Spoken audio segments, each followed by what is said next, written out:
भक्तिमय वातावरणात पंचमुखी महादेव मंदिरात विष्णुयाग महोत्सवाला सुरुवात। भजनी महिला मंडळाच्या वतीनं अखंड हरिनाम सप्ताहाचं आयोजन। इथल्या तेलिकोण सर्जीपुरा भागातील पंचमुखी महादेव महिला भजनी मंडळाच्या वतीनं विष्णुयागाचं आयोजन करण्यात आलंय। अतिशय भक्तिमय वातावरणात या विष्णुयागाला सुरुवात झाली आहे।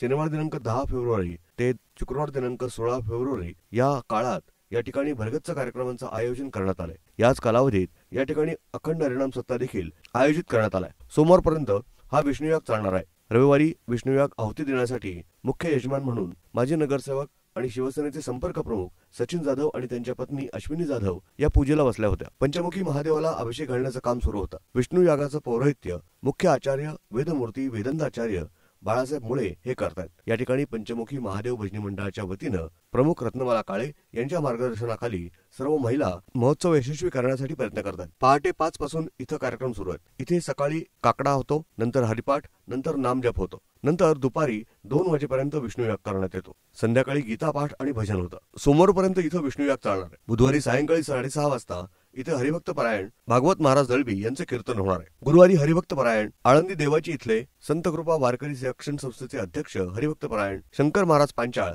यांचं कीर्तन होईल। त्याची वेळ संध्याकाळची आहे। तर शुक्रवारी सकाळी 10:30 वाजता त्यांच्याच कीर्तनानं या महोत्सवाचा समारोप होणार आहे। या अगोदर त्या ठिकाणी मिरवणूक निघेल।